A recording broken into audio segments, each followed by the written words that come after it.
Hello friends, welcome to another track episode of Today ParVez copper থেকে দুল্লা থেকে copper পর্যন্ত আমাদেরকে বাংলা লিখতে হয়। তো আমরা অনেক সময় বাংলা লিখতে গেলে বাংলা লেখাটা ভেঙে যায়। তো আজকে আমি আপনাদের সাথে শেয়ার করব Adobe Premiere Pro, After Effects যা আছে, Camtasia, Photoshop, সেই সফটওয়্যারগুলোতে আপনারা কিভাবে অতি সহজে বাংলা লিখতে পারেন এবং সেই বাংলাটা লাইফ টাইমের জন্য ভাঙবে না। আর যারা আমার চ্যানেলটি অলরেডি সাবস্ক্রাইব করেছেন তাদেরকে অসংখ্য ধন্যবাদ। আর সাবস্ক্রাইব করে না থাকলে প্লিজ এই সাবস্ক্রাইব বাটনে এসে সাবস্ক্রাইব করে দিন, পাশাপাশি বেল আইকনটি বাজিয়ে দেবেন। তাহলে যখনই আমি নতুন কোনো ভিডিও আপলোড দেব সেটা আপনাদের কাছে মেসেজ এখানে চলে যাবে। কথা বেশি বাড়াবো না, চলুন টিউটোরিয়ালটি শুরু করা যাক।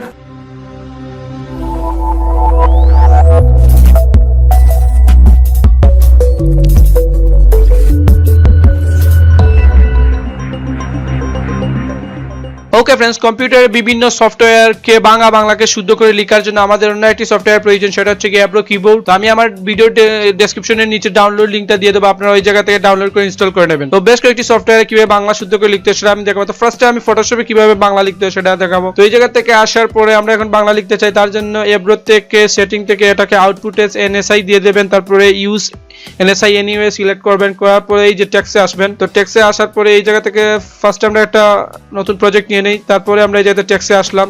আসার পরে যে ইমপ্যাক্ট আছে ফন্টটা আপনারা Siyam Rupali ANSI করে দেবেন। তো আমি NSI করে দিলাম, দেওয়ার পরে এই জায়গা থেকে ইংলিশটাকে আমরা বাংলা সিলেক্ট করে দেবেন। তারপরে আপনি এই জায়গা থেকে ইচ্ছা মতো আপনার যা ইচ্ছা আপনি সেটা লিখতে পারেন। তো আমি কিছু একটা এই জায়গা থেকে লিখি, তো লিখলাম ফর্সা মানেই যদি সুন্দর হতো তাহলে আলুর চেয়ে মুলুর দাম বেশি হতো। তো এইভাবে সিম্পলি আপনি ফটোশপে আপনার করতে পারেন, এই বাংলা লিখতে পারেন। তো এখন আমরা চাপিয়ে পড়ব Camtasiaতে কিভাবে বাংলা লিখতে হয়। Camtasia স্টুডিওতে বাংলা লেখার জন্য আমাদেরকে ফার্স্টে অ্যানোটেশনে চলে আসতে হবে। অ্যানোটেশনে আসার পরে যে কোনো একটা অ্যানোটেশন ড্র্যাগ করে সিম্পলি টেক্সট, এগুলো টেক্সট অ্যানোটেশন, তো সিম্পলি ড্র্যাগ করে আপনি আপনার টাইমলাইনে নিয়ে আসবেন। তো আমি টাইমলাইনে নিয়ে আসলাম। তো এই জায়গাতে কিছু লিখতে চাই, তার জন্য এই লেখাটা ফার্স্টে সিলেক্ট করে নেব।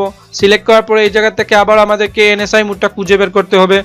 তো এই জায়গা থেকে আমি NSI মোডটা খুঁজে বের করি। এই দেখেন এটা হচ্ছে গিয়ে NSI মোড Siyam Rupali। তো এটা সিলেক্ট করে দিলাম। তো দেওয়ার পরে এই জায়গা থেকে তো এটা এই জায়গা থেকে ইংলিশটাকে বাংলা করে দেবেন, আবারও নইলে কিন্তু আবারও আপনার লেখাটা ভেঙে যাবে। তো এই জায়গা থেকে এখন আমি কিছু একটা লিখবো। তো লিখলাম এই জায়গাতে শাড়িতে ব্লাউজের পিস দিলে লুঙ্গিতে জাঙ্গিয়ার পিস দেবেন। এখন আমাদের একটু কমেন্টের নিচে জানিয়ে দেবেন যে শপের যে মালিক ওনারা শুধু শাড়িতেই ব্লাউজের পিস দেয়, তো লুঙ্গিতে জাঙ্গিয়ার পিস কেন দেয় না। ওকে ফ্রেন্ডস, এখন মুশন কা বাপ আফটার ইফেক্টে কিভাবে বাংলা লিখতে হয় তো সেটা আমরা দেখবো। তার জন্য ফার্স্ট টাইম এটা কম্পোজিশন নিয়ে নিলাম, নিউ কম্পোজিশন নিয়ে নিলাম। ওকে, দেওয়ার পরে এখন আমরা একটা টেক্সট লিখবো। টেক্সট লেখার জন্য এই জায়গা থেকে আমরা এই টেক্সট টুলটা সিলেক্ট করবো। টেক্সট টুলটা সিলেক্ট করে দিলাম। সিলেক্ট করে দেওয়ার পরে এই জায়গাতে টেক্সটটা ইমপ্যাক্ট আছে, সেটা আপনারা আবারও Siyam Rupali ANSI লিখার পরে এই যে দিয়ে দেবেন, এই যে Siyam Rupali ANSI চলে আসছে, দিয়ে দিলাম। তারপরে এইটাকে ইংলিশ থেকে বাংলা করে দেবেন। তো এইভাবে আপনারা বাংলা লিখতে হয়।